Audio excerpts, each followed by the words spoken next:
Alright, we're recording. Thank you all for coming. My name is Laura and I'm currently enrolled in an online education program through Drexel University. You guys may be thinking to yourself, an online educational program. That's interesting. I need to go back to school. But then the questions start coming. How am I going to pay for it? Where am I going to find time? I have kids and a job and I need to find a way to get to school. Well, just to let you guys know, there's traditional students and non-traditional students, and you guys fall into a non-traditional student. A traditional student are students 18 to 22 years old, and they're just out of high school. A non-traditional student is somebody who has a job, over 22 years old, maybe has kids, and just not a lot of time.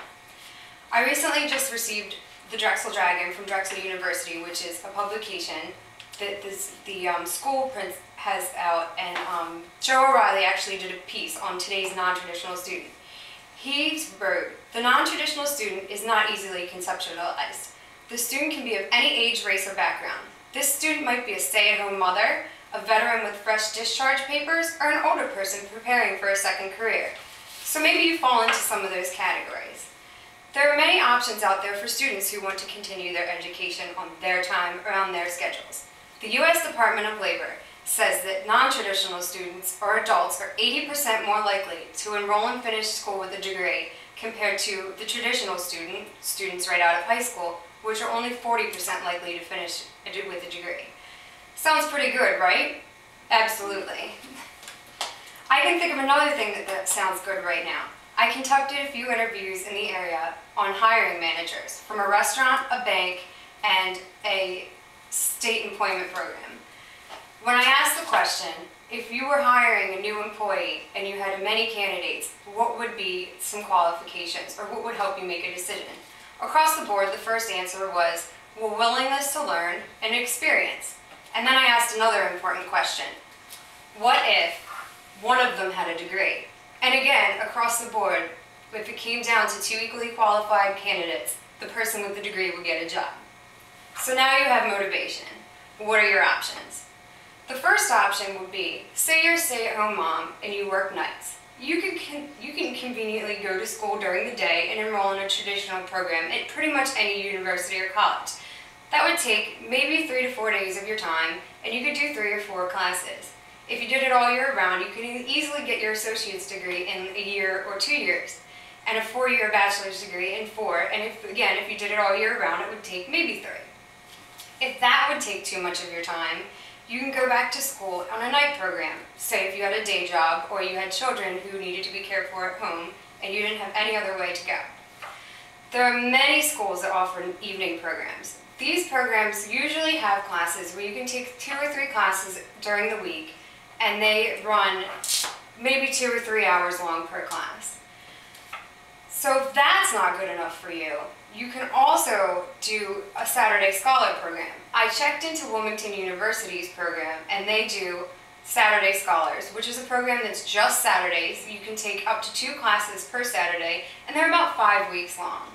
I only mentioned Wilmington University because we're in Delaware right now, but many universities and colleges offer this option. That would make you take your degree a little bit longer, but it depends, again, on how you feel about it. So the next option would be hybrid courses. Hybrid courses can be taken in conjunction with Saturday courses or evening programs or even day programs. A hybrid course is a course where you can do some distance learning as well as classroom learning. It's totally up to you what you choose. You can take classroom learning in the evening, and then you can go home and log on to an online program and watch the rest of your lecture from home, and then submit stuff from off campus. If that's good for you and you can't sacrifice the classroom setting, that might be a better option. The last option is the option I chose, and that's the online program. This works for me because I have 2 small children and a full-time job. Now, you might be thinking, well, I like to actually go to class. I can tell you right now that the online classes are very similar to regular classes, and occasionally they can take just as much time, if not more dedication. Now, I chose this because there are a lot of unexpecteds that come into your daily life. Maybe a child gets sick, Or maybe you have to put in overtime hours. Or maybe you just got stuck at work late or in traffic and you can't actually make it to your classroom. So this is the perfect option for people with small children and people who have very demanding jobs. It kind of depends on what you feel like doing. The best thing to do is research all of your options before you make a decision. You can do this online, and you can do this, there's many libraries, and you can even go and talk to counselors at schools that will help you figure out what the best thing is for you. Now, I can say from experience that I've been in 4 different options of all of these. I've taken Saturday classes, I've tried night classes, and I've tried the online classes. And for many years, I tried the day classes. I personally don't have the attention span to sit in a classroom and actually make it there. So it's completely up to you how you feel on what you want to do. So if you think about what the time you want to dedicate and how long you want to make it last and how important your education is, I suggest that you go back to school as soon as possible. Do you guys have any questions?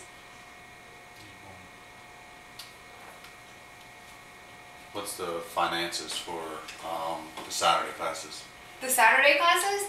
It kind of depends on the school's crediting program. I know at Drexel, some of them are like $500 a credit, so if you take a 3-credit course, that's about $1,500, but then there's also tuition, and if you want to figure in the cost of gas and the expense to get to and back and forth from school, if you're going to do it that way. Anybody else? Do they offer degree programs in the Saturday classes? Like do they have business and all the regular ones? Mm-hmm. You can pretty much make the Saturday classes fit into any program. Through Wilmington, I believe that it's best to take it in conjunction with other classes as well, because I think that it would take entirely too long to just go just Saturdays. Most Saturday courses run 5 to 6 weeks, like I said, and they take up half of a day. So if you were taking 2, you would be only getting like potentially, if it's two 3-credit courses, you would be getting 6 credits per semester, and if you're taking 2 4-credits, you would be getting 8. One other thing is with the online program, you can legitimately take 3 to 5 classes. I mean, I normally take 2 or 3, but I think you could probably take 4. It depends on how much time you want to dedicate. And like with the evening courses, I know that some people do them with day courses or with Saturday courses. So it just kind of depends on how you want to complete your degree. If you want to do it, you know, if you want to get it done in a year and you were going to go all year round, I would suggest doing it the online way if you're really pressed for time. Is there a tuition differential between online and classroom? And going, well, if you're actually going to the classroom, I think some universities charge like lab fees and stuff, and you don't really get that with the online, because I took a chemistry course and you have to pay for that like a regular credit, but you also have to enroll in the lab, which is, it's called Late Night Labs, which was the one that Drexel uses, and that you actually do all your lab work right on the computer, which is pretty cool because, you know, you can't really mix chemicals at home. You don't really have all that stuff, so.